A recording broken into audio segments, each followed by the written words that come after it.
성경 11면입니다. 신약 성경 11면 마태복음 8장 5절로 13절까지의 말씀 찾으셔서 저와 여러분 한 절씩 번갈아 읽으시겠습니다. 제가 먼저 5절 한 절 보겠습니다. 예수께서 가버나움에 들어가시니 한 백부장이 나와 간구하여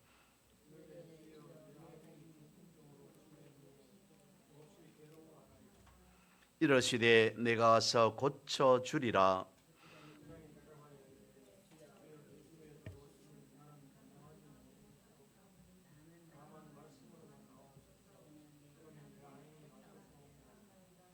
나도 남의 수하 있는 사람이요 내 아래에도 군사가 있으니 이들어 가라 하면 가고 저들어 오라 하면 오고 내 종들어 이것을 하라 하면 하나이다.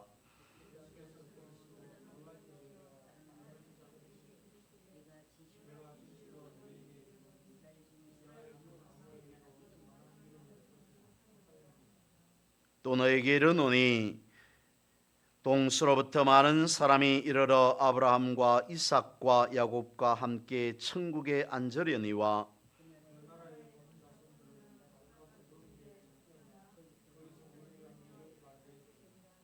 13절 같이 보겠습니다. 예수께서 백부장에게 이르시되 가라 내 믿음대로 될지어다 하시니 그 즉시 하인이 나으니라. 아멘. 아프리카에 보면 자생하는 나무 중에 바오밥 나무라고 하는 것이 있습니다. 생텍쥐베리의 어린 왕자에도 나오는 나무이죠. 이 바오밥 나무라고 하는 것은 여러 가지 다양한 특징들이 놀라운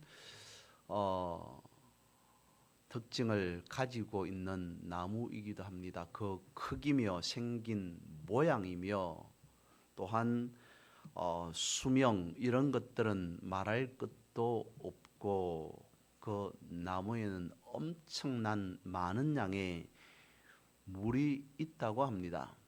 그래서 아무리 긴 가뭄에도 살아남을 수 있는 그런 비결을 가지고 있다라고들 하죠.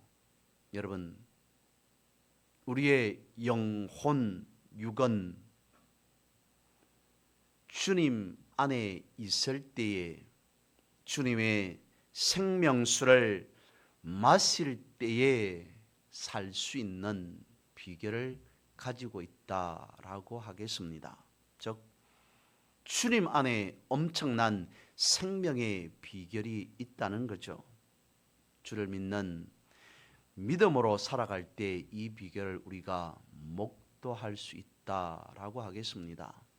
오늘 본문의 말씀을 보면 믿음에 대해서 말씀하고 있습니다. 한 백부장이 있습니다. 그 백부장의 종이 중병에 걸렸습니다.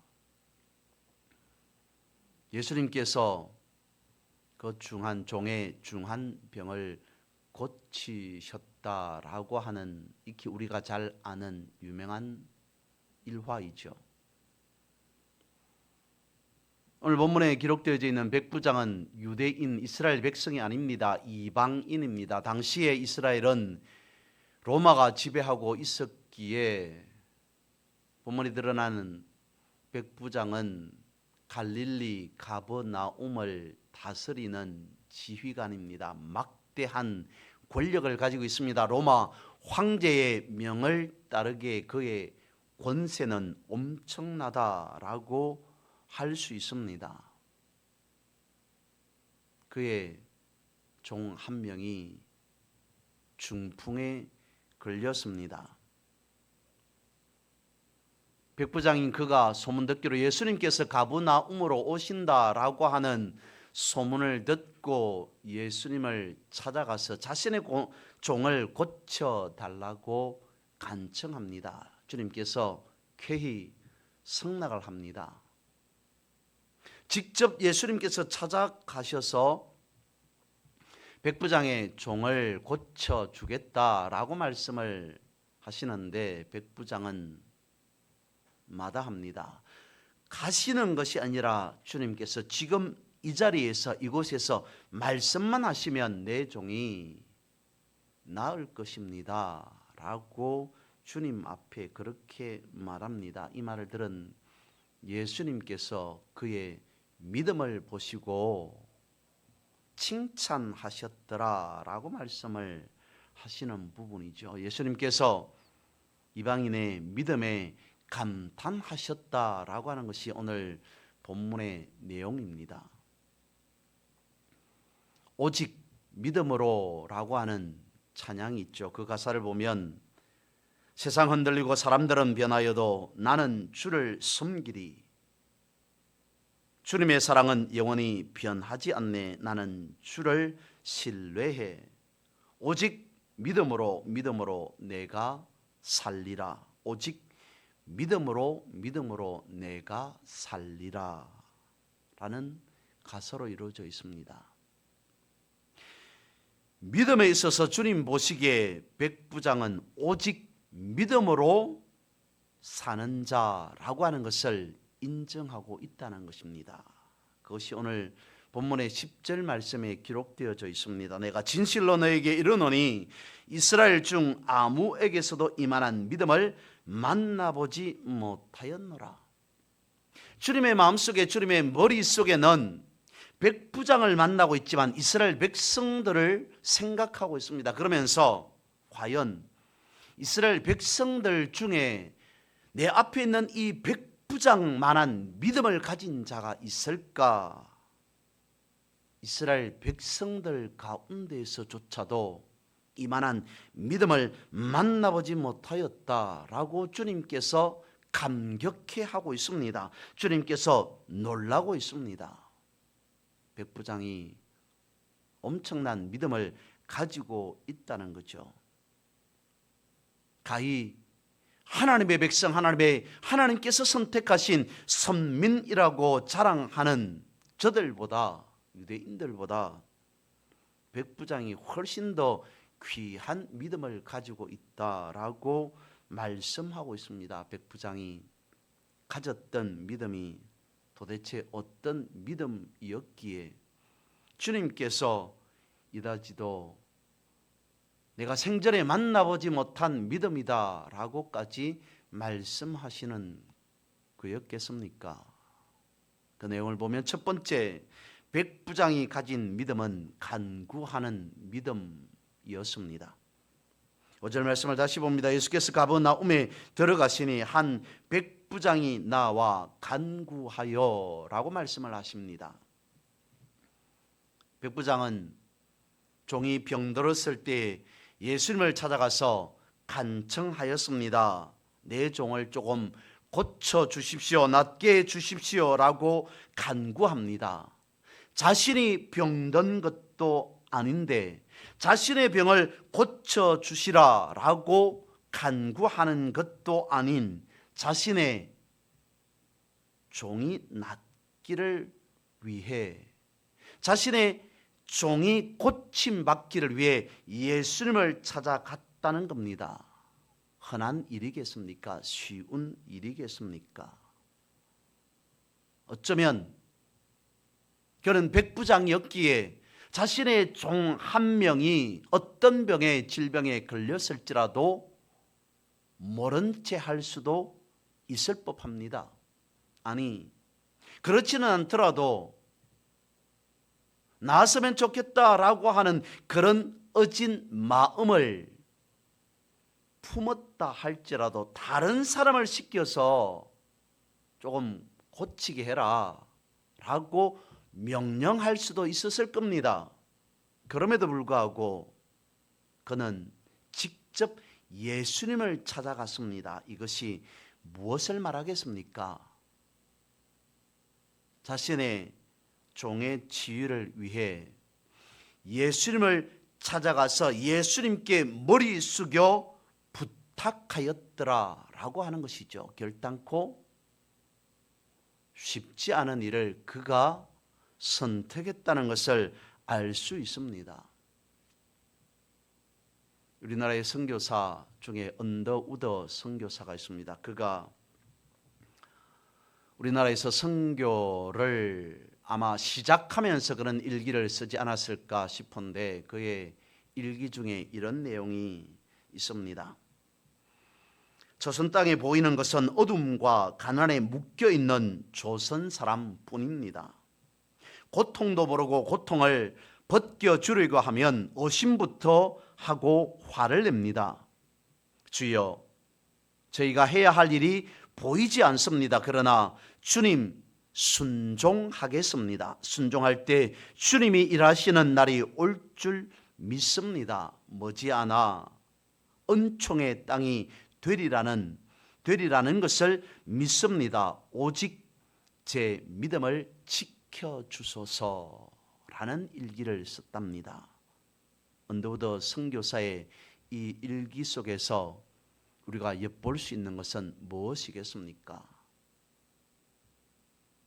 두 사람의 언더우드를 엿볼 수 있지 않을까. 그러니까 일반 보통 그냥 사람으로서의 언더우드와 또 다른 한편으로는 그렇지 않은 믿음의 사람으로서의 언더우드를 발견할 수 있겠다는 것이겠죠.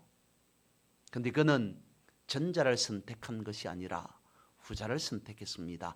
믿음의 사람으로서의, 보통 일반 한국 땅을, 그러니까 조선 땅을 바라보는 사람으로서의 언더우드가 아닌 믿음을 가지고 선교하고 복음을 전하는 사람으로서의 언더우드의 길을 선택했습니다. 믿음을 선택했습니다. 주님의 말씀을 순종했다는 거죠. 그는 믿음을 더하여서 순종하기를 원했다는 겁니다. 그러니까 아마 그 일기 속에서 내포되어져 있는 것은 이런 의미이겠죠. 사람인 나는 이 조선 땅은 아마도 안 될 것 같은데, 그럼에도 내가 보는 관점이 아니라 주님이 보시기에는 가능합니다 라는 그런 생각을 가지고 있었다는 겁니다. 그래서 그는 생각했을 겁니다. 나는 안 될 것 같다고 생각하나 그러나 주님 믿고 주님 바라보고 나아가겠습니다. 선교하겠습니다. 조선 땅에 복음을 전하겠습니다. 여러분, 간구하는 것을 사전적인 의미로 보면 간청하여 구하다라고 되어 있습니다. 간구라고 하는 것을 우리가 쉽게 생각해 보면 구하고 또 구하여서 마치 주님이 귀찮아할 정도로 구하는 것, 그것을 어쩌면 간구라고 여길 수도 있지 않을까 싶습니다. 그런데 그렇게 생각하지 아니하고 간구를 믿음을 더하는 것이라고 생각해 보면 어떨까 싶습니다. 우리가 어떠한 기도의 제목이 있습니다. 굳이 기도의 제목이 아니더라도 우리가 믿음을 가지고 있습니다. 그런데 그 믿음을 내가 생각할 때 온전한 믿음이 아닌 것 같습니다. 조금 부족한 것 같습니다. 그래서 그 믿음 위에 믿음을 더하는 것, 내가 믿음을 가지고 있습니다. 그런데 그 믿음만 있는 것이 아니라 의심도 있습니다. 세상적인 다른 것도 있습니다. 그래서 그것을 빼고, 의심이나 세상적인 것을 빼고 그 위에 다시 또 믿음을 더하는 것입니다. 이것이 믿음을 더하는 것이지 않을까 싶습니다. 그렇다면 결국 믿음을 더하다 보면 어떤 반응, 어떤 결과가 나타나겠습니까? 예수님께서 말씀하십니다. 내 믿음대로 될지어다 라는 주님의 응답을 받을 수 있을 겁니다.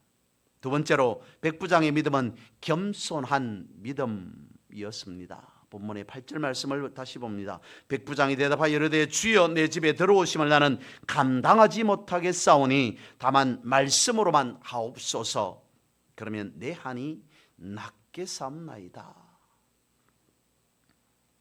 이 본문 8절에서 내가 감당하지 못하겠습니다 라고 하는 이 말의 의미는 내가 바라볼 때 주님은 엄청난 능력을 가지신 분이심을 내가 믿습니다, 내가 알고 있습니다 라고 하는 그러한 의미입니다. 그러니까 다시 말씀을 드리면 주님 가시면 안 됩니다, 주님 가시는 것을, 주님 내 집으로 오시는 것을 저는 거절합니다 라는 말이 아닌, 주님이 어떤 분이신데 감히 제가 그 뒤에도 나타납니다마는 오라 가라 하겠습니까? 주님 가시는 번거로움, 그것을 제가 감당할 수 없겠습니다. 주님은 저보다 훨씬 더 높으신 분 아니십니까? 라고 하는 그런 말이죠. 백부장의 낮추고 낮추는 마음, 그의 겸손한 믿음의 마음, 그것을 나타내 보여주고 있다는 겁니다.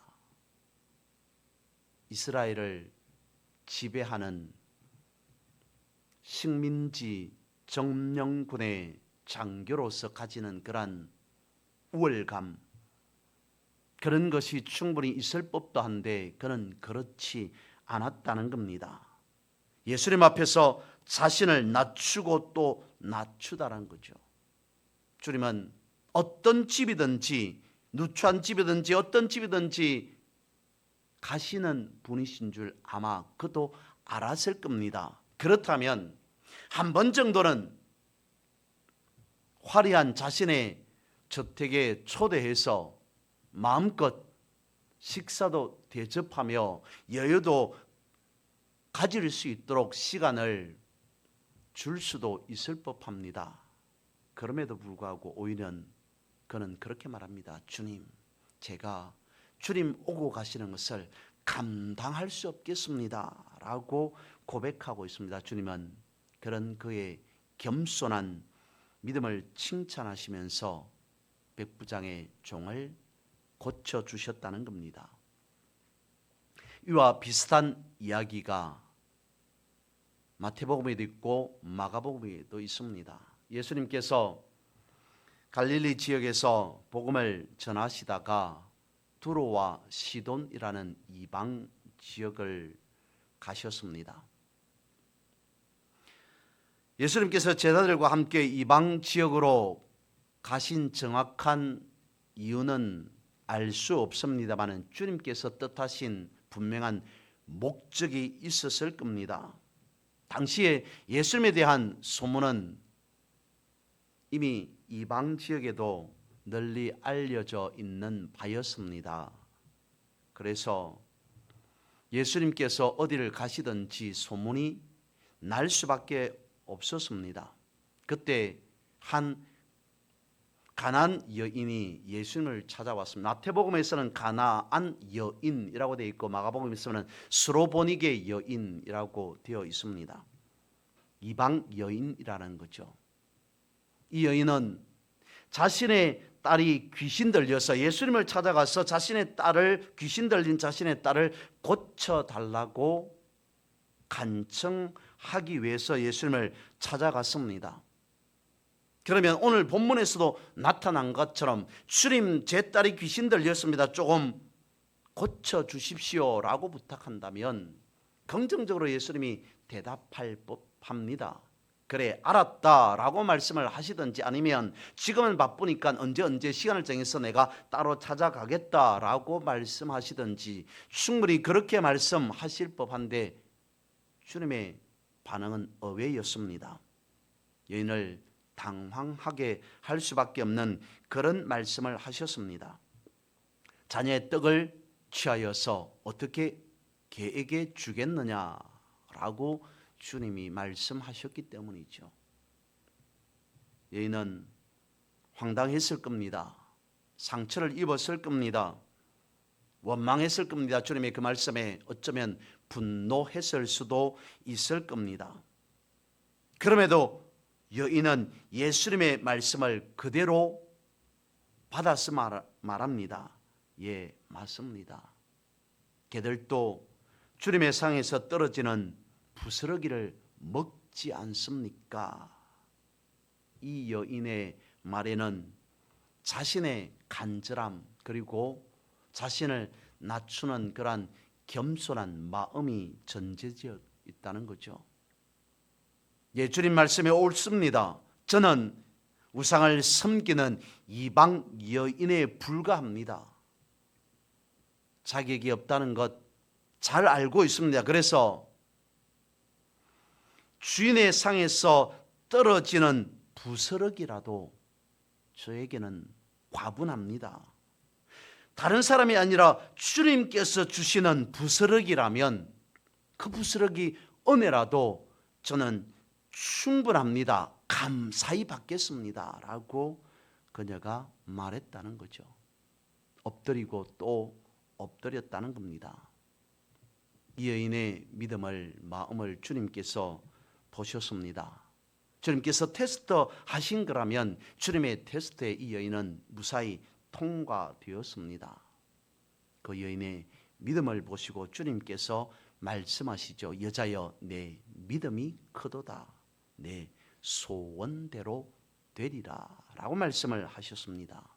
그런 것 같습니다. 주님의 은총은 낮추고 또 낮추는 겸손한 그 믿음을 보시고 임하게 하시는 것 같습니다. 세 번째로 백부장의 믿음은 확신하는 믿음이었다는 거죠. 9절 말씀을 다시 봅니다. 나도 남의 수하 있는 사람이요 내 아래에도 군사가 있으니 이들어 가라 하면 가고 저들어 오라 하면 오고 내 종들어 이것을 하라 하면 하나이다. 이 말 속에 백부장의 직업성 이것이 여실히 드러난다 하겠습니다. 그는 복종도 잘 하겠습니다마는 군사로서 명령에 익숙한 사람이라는 겁니다. 그래서 예수님께서 무엇이라고 명령만 하시면, 즉 예수님께서 어떤 말씀만 하시면 즉시로 내 종의 질병은 나을 것입니다 라는 것을 확신했다는 겁니다. 예수님께서는 질병까지도 다스리는 그러한 권세를 가지고 계신 분이니 그 말씀에 대한 권세를 백부장이 인정하고 알고 있더라라는 거죠.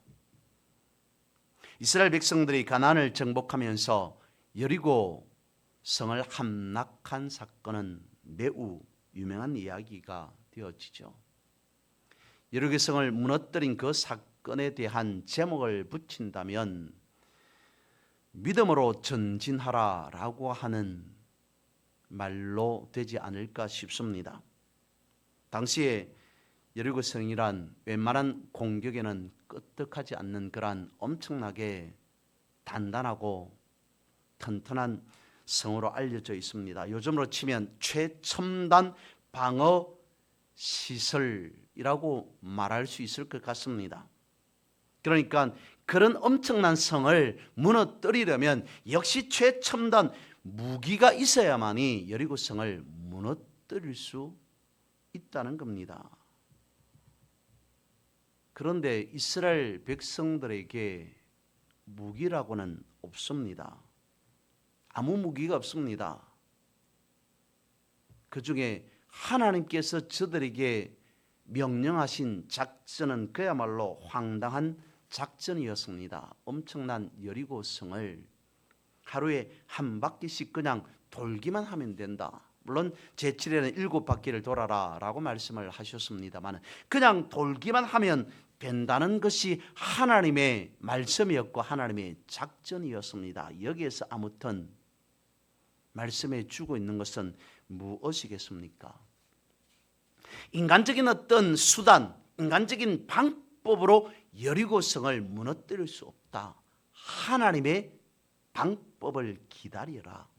하나님의 때를 기다려라 라고 하는 것이었습니다. 다시 말씀을 드리면 사람이 일하는 것이 아니라 하나님께서 일하실 때를 기다려라 라고 하는 것이 여리고 함락 사건의 작전이었다는 겁니다.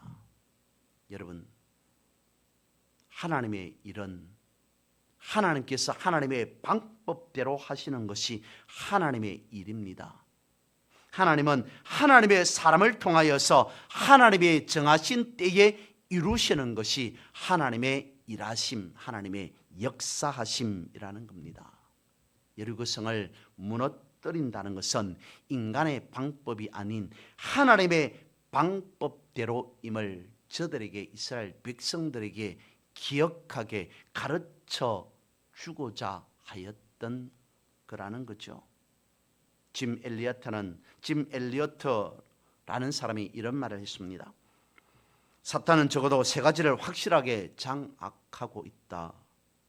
소음과 조급함과 그리고 군중이다라는 말을 했답니다. 믿음이라고 하는 것은 우리가 하나님의 소리, 하나님의 음성을 듣는 것인데, 사탄은 하나님의 음성을 듣지 못하도록 방해한다는 거죠. 믿음이라고 하는 것은 어떤 일 앞에 하나님의 방법대로 이루어지는 그것을 말하고 있는데, 사탄은 하나님의 방법대로 이루어지지 못하도록, 기다리게 하지 못하도록 방해한다는 겁니다. 믿음이라고 하는 것은 사람의 방법이 아니라 하나님의 방법대로 이루어지는 것인데, 사탄은 오히려 사람의 방법대로 이루어지게 유혹한다는 것입니다. 결국 믿음이라고 하는 것은 하나님의 역사하심, 하나님의 방법대로 이루어지는 것을 믿음이라고 볼 수 있다는 겁니다. 결론을 말씀을 드립니다. 오늘 본문을 가지고 말씀을 드린 것과 같이 우리는 백부장의 믿음처럼 간구하는 믿음으로 주님을 놀라게 할 수 있어야 한다는 겁니다. 또한 겸손한 믿음으로 주님으로부터 칭찬받을 수 있어야 한다는 겁니다. 그리고 확신한 그러한 믿음으로 지금까지 만나보지 못했던 그러한 믿음의 소유자라고 하는 그러한 인정을 주님으로부터 받을 수 있어야 한다는 겁니다. 이 놀라운 믿음으로 주님으로부터 믿음을 더하여서 인정받고 칭찬받는 그러한 우리 모두 여러분 되시기를 주님의 이름으로 선포하고 축복합니다.